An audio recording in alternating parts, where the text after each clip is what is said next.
औज़ुबिल्लाहिमिनश्शैतानिर्रजीम बिस्मिल्लाहिर्रहमानिर्रहीम अल्लाहुम्मा सल्लि अला मुहम्मदिन व आलि मुहम्मद वाजल फरजहुम अल मजमन अल मासूमीन बिस्मिल्लाहिर्रहमानिर्रहीम। मेरे तमाम देखने वाले को यारी लाइफ सलामत। आज 28 सफ़र है और हम लोग इस वक्त मोची दरवाज़ा में मौजूद हैं। इमाम हसन मुज्तबा की शहादत के सिलसिले में जो यहाँ से एक कदीमी ताबूत निकलता है हुसैनी हाल से, वहाँ से निकलकर वहाँ पर ही अख्ताम पजीर होता है। उसी की ज़ियारत के सिलसिले में हम लोग हर साल की तरह इस साल भी यहाँ पर मौजूद है। आए बिस्मिल्लाह। सबसे पहले आपको बरामदगी तो आपको कफन वाली वापसी भी दिखाई जाएगी। जब मौला का जनाजा घर लौट के गया था और बीबियों ने कफन तब्दील करके दोबारा भेजा था भाई का जनाजा, उसी रवायत को मद्देनज़र रखते हुए जो यहाँ पे जनाजे की वापसी करवाई जाती है वो भी इंशाल्लाह दिखाई जाएगी। लेकिन सबसे पहले आए आपको बरामदगी सुबह 9 बजे की जो है वो हो इमाम हसन मुज्तबा के ताबूत की दिखाते हैं। मोची दरवाज़ा 2026 28 सफ़र। मुझे बताओ, जब हुसैन जुर्जना से गिरे थे तो मां ने आगोश फरमाई थी या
मौला इमाम हसन मुस्तफ़ा अलैहिस्सलाम की शहादत है। 28 सफ़र है, मोची दरवाज़ा से मौजूद हूँ। आप लोगों ने बरामदगी देख ली। कुछ ही देर में इंशाअल्लाह मौला इमाम हसन मुस्तफ़ा की ज़ियारत की जो है वो वापसी भी की जाएगी। जैसे कि आप सबको पता है कि इमाम हसन मुस्तफ़ा के जनाजे पर जब तीर चलवाए गए थे तो वापस जनाजा लौट कर घर आया था और जनाब सैयदा ने बीबी उम्मे कुलसूम सलामुल्लाह अलैहा ने बीबी रुकैया सलामुल्लाह अलैहा जनाजे में से तीर निकाले थे और दोबारा कफन तब्दील करके इमाम हुसैन अलैहिस्सलाम मौला अबुल अब्बास तमाम हाशमी और हाशमी के जितने भी जो मुरीदान थे और जितने भी चाहने वाले थे वो उन्हें लेकर जन्नतुल बकिया में दफन करने के लिए गए थे, क्योंकि रसूलुल्लाह के पहलू में उन्हें जगह नहीं दी गई थी और जगह ना देने की वजह से ही तीर चलाए गए थे। और इमाम हसन मुस्तफ़ा का फरमान था कि मेरे जनाजे पर किसी किस्म की भी बहस ना की जाए, लड़ाई झगड़ा ना किया जाए, क्योंकि इमाम हसन मुस्तफ़ा शहज़ादा अमन है, इसीलिए उनके जनाजे को घर वापस लेके जाया गया। और फिर तीर बहनों ने नादे अली पढ़ पढ़ कर निकाले और उसके बाद जन्नतुल बकिया में अपनी अम्मा के पास उन्हें जाकर जगह नसीब हुई और जगह मिली। बेशक जहाँ जनाब सैयदा का हक छीना गया है वहाँ जनाब इमाम हसन मुस्तफ़ा से उनके नाना जान का पहलू भी छीना गया है। बिस्मिल्लाह आपको इमाम हसन मुस्तफ़ा के ताबूत की वापसी दिखाते हैं और अलविदाई मंजर दिखाते हैं।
हसन मुश्तबा के ताबूत की बरामदगी भी देखी है, उसके बाद जो नुहा ख़वानी हुई वो भी देखी, और वापसी भी इमाम हसन मुश्तबा के ताबूत की आपने देखी। आज सिर्फ नवासे की शहादत नहीं है, आज रसूलुल्लाह की भी शहादत है। और आप सब जानते हैं कि फ़िक़्ह जाफ़रिया के मुताबिक रसूलुल्लाह को जहर दे के शहीद किया गया था। जैसे रसूलुल्लाह को जहर दे के शहीद किया गया, इसी तरह इमाम हसन मुश्तबा को भी जहर देकर शहीद किया गया उनकी ज़ौजा के हाथों। इमाम हसन मुश्तबा इमाम अली अलैहिस्सलाम और जनाब सैयदा के पहले फ़र्जंद हैं, अलैहिस्सलाम के भी इमाम हैं और जन्नतुल बक़िया में दफ़न है। आपकी शहादत 28 सफ़र को है, आपका ज़हूर 15 रमज़ानुल मुबारक को है। आपके ज़हूर के फ़ौरन बाद जनाब सैयदा फातिमा फ़ातिमातुज़ ज़हरा सलामुल्लाह अलैहा ने नमाज ज़ुहरैन अदा की थी। आप शहज़ादे अमन हैं, आप पुरसुकून शहज़ादे हैं, आपको जंग करना बिल्कुल पसंद नहीं थी, इसीलिए कई लोगों ने कहा कि आपने सुलह की। वो एक सुलह नहीं थी, वो एक मुआहदा था जो आपने मौला अमीरुल मोमिनीन अपने वालिद के बिना पर किया कि मेरे वालिद को मिंबर पर बैठ के कोई भी कुछ गलत बात या कुछ गलत अल्फाज ना अदा करे, इसीलिए ये मुआहदा मैं आपसे करता हूँ। मोहम्मद वाले मोहम्मद के हर दौर के दुश्मन पर लानत बेशुमार।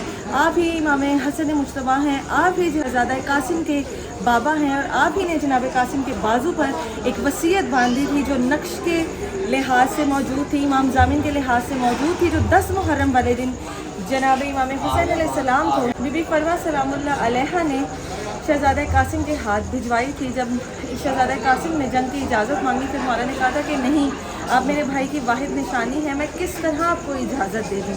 लेकिन जब मौला ने तावीज़ खोला तो उस तावीज़ में इमाम हसन मुश्तबा ने पहले ही ये बात कह दी थी कि मेरे हुसैन भाई की नुसरत करनी है 10 मुहर्रम वाले दिन। आप ही की बेटी हैं बीबी शरीफा सलामुल्लाह अलैहा, जिन्हें बीमारों की माँ कहा जाता है और जिनके दर से हर लाइलाज बीमारी की शफा मिलती है। आज 28 सफ़र है, हम मोहम्मद वाले मोहम्मद की बारगाह में, रसूलुल्लाह की बारगाह में, पाक परवरदिगार की बारगाह में, ख़ुसूसन इमाम ज़माना अलैहिस्सलाम की बारगाह में इमाम हसन मुश्तबा की शहादत का पुरसा, कायम आले मोहम्मद की बारगाह में जनाब रसूलुल्लाह सल्लल्लाहु अलैहि वसल्लम आके दो जहाँ की शहादत का पुरसा पेश करते हैं। अहले बैत अलैहिस्सलाम के हर दुश्मन पर, हर दौर के दुश्मन पर लानत बेशुमार। अपना बहुत ज़्यादा ख्याल रखिएगा, दुआओं में याद रखिएगा। फ़ी अमानिल्लाह। मौला की ईमान में या इली वारिस आले नबी और औलाद नबी के घर पर जितने भी जुल्म लोगों ने किए हैं, जितने भी लोगों ने जुल्म किया, उन सब लोगों पर लानत बेशुमार। इंशाअल्लाह आपसे 8 रबीउल अव्वल को मुलाकात होगी।